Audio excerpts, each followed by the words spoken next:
Parlons santé dans ce journal avec cette interrogation et si la médecine traditionnelle pouvait contribuer à la lutte contre la drépanocytose en RDC. C'est l'enjeu de l'atelier visant à explorer les défis de l'intégration de la médecine traditionnelle dans la prise en charge de cette maladie.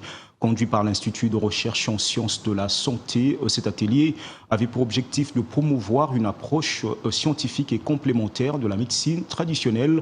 Les travaux se sont tenus à Kinshasa du 21 au 22 octobre dernier. Margarita Rosango et Yann Moutubile nous en parlent.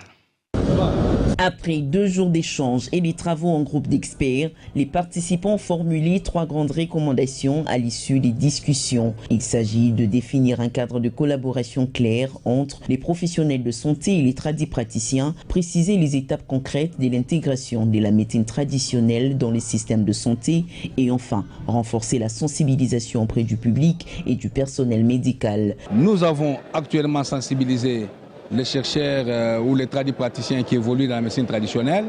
Nous avons vu ceux qui ont des produits qui ont déjà fait certaines preuves scientifiques. Et la prochaine étape, c'est de voir un protocole d'accord de collaboration dans le cadre de la prise en charge de la drépanocytose pour améliorer la qualité de vie de nos patients. Nous avons travaillé dans un cadre de l'Institut de recherche et de SEMAS et cela va s'extendre à d'autres formations médicales et à d'autres qui voudront emboîter les pas. Il y a lieu de collaborer.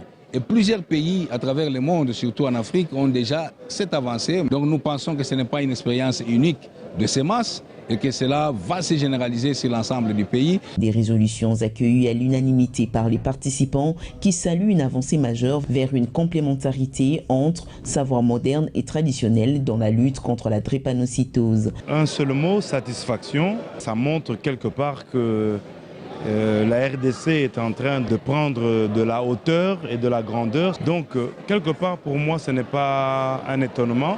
Nous sommes en train de rentrer vers la nature. Et la nature n'a pas d'effet secondaire. La nature n'a pas de problème avec le corps humain.